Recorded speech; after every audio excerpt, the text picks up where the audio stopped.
Hello, bruv. We're back with Tried for Her Life by Mrs. E.D.E.N. Southworth. Move on to chapter 3, and lion burners in search of his wife who has been taken captive by Baglers. Chapter 3, The Explosion. There came a burst of thunder sound. Hemmons? I'm not sure how you say that name. Lion burners, chilled to the heart with the coldness of the night, half famished for want of food, and wearied with his late violent exertions, and wishing to recruit his strength for the next day's hard work, kindled a fire and made some coffee, and forced himself to eat and drink a little, before he drew his mattress to the floor of the vault, and stretched himself down as near as he could possibly get to the place where he believed the dead body of his beloved wife lay. Poor little Nellie, abandoning her efforts, either from exhaustion or in despair, crept up and tried to squeeze herself between her master and the door of the vault that she, too, thought held her mistress. Lion made room for her to curl herself up by his side, and he caressed her soft fur while he waked and watched. It was now utterly dark in the chapel, but for the dull red glow of the fire, which was dying out. An hour passed by, and the last spark expired, and the chapel was left in total darkness. The agonies of that night, who shall tell? They were extreme. They seemed interminable. At length the slow morning dawned. Lion arose with the sun and walked about the chapel in the restlessness of mental anguish. The little dog followed at his heels, whining. Presently, Lion took up the crowbar and tried again to force the iron door. He might as well have tried to move a mountain. He threw away the crowbar in desperation, and then he stooped and peered through the iron bars. All dark, all still in those dismal depths. He turned away and rekindled the fire, and prepared a little breakfast for himself and his dumb companion. Now he's calling the dog an idiot? He must cherish his strength for the work that was before him.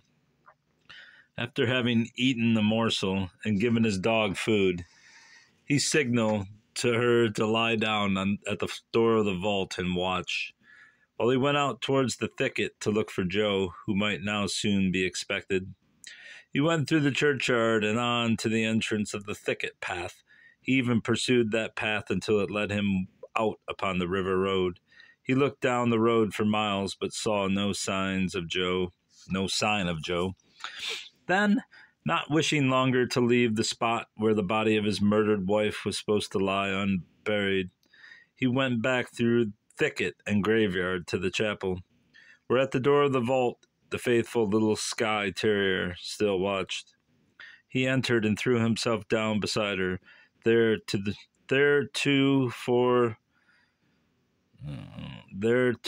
the return of his messenger. But this was destined to be a day of weary, weary waiting. The morning advanced towards noon, and still Joe did not appear. Lion arose and walked restlessly about the chapel, stopping sometimes to peer down into the vault, where nothing could be seen, or to call down where nothing could be heard, or he took up the crowbar again, and renewed his frantic efforts to force the iron door that nothing could move. Noon passed. Afternoon advanced. Something has happened to Joe, said the desperate man to himself, as once more he started out in the forlorn hope of meeting his messenger.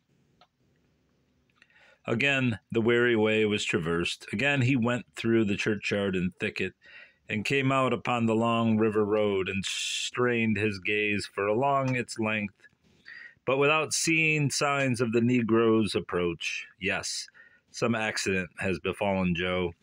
All goes wrong, all is fatal, all is doomed. He groaned in despair as he turned and retraced his steps toward the old haunted chapel. As he drew near the building, he was startled by the furious barking of his little dog. Poor little Nellie has worked herself up into hysterics again at the door of that vault, he said to himself, as he quickened his pace and entered the building. He found it in the possession of the constables, with the sheriff at their head.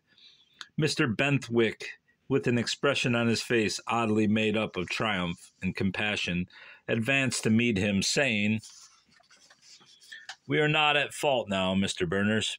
We returned today to resume our search through these mountains, and late this afternoon, as we were returning from our unsuccessful pursuit of the burglars, we were met here in the churchyard by these men." And here the sheriff pointed to Purley and Munson, who were standing at a short distance. "They told us," proceeded Mr. Benthwick, "that Mrs. Berners, with your assistance, had escaped from their custody." "Right over my dead body, which I should say, my sleeping body," put in Purley, "and that she was certainly concealed in this chapel, as they had received unquestionable information to that effect," added Mr. Benthwick. "Well, sir, if you find her here, you will succeed in the search far better than I have done," replied Lion Berners grimly. "We have found you here, and under very suspicious circumstances, so we will take leave to make a more thorough search than we did yesterday," replied the sheriff. "Have you tried the vault?" inquired Purley. "No, but we will try it now. She may be concealed within it after all," said Mr. Benthwick, and seeing the crowbar, he took it up and went to work upon that immovable door, but finding it so fast, he threw down the tool, saying, "It is of no use to work at that door in that way, and it is of no use either to look through the bars, for you can see nothing but black darkness. But, Purley, I will tell you what to do. Do you go and cut the most resinous knot that you can find on the nearest pine tree and bring it to me." Purley started off in a hurry, and soon returned with a pine knot, fairly soaked with turpentine. "Now then," said Mr. Benthwick, as he took the torch from the hand of the messenger, "I think this will throw some light into the darkness below." And he applied it first to the fire in the aisle, and then he carried it, flaming, high to the door of the vault, and putting it through the iron bars, let it drop into the vault. It was lighted up in an instant, and the sheriff and Purley bent down to look through the grating to see what the interior illumination might show them. And Lion Berners, whose anxiety was of course more intense than that of any one present, elbowed his way through the crowd to get nearer the door of the vault. But before he could effect his purpose, a sound of thunder burst upon the air. The solid floor upheaved.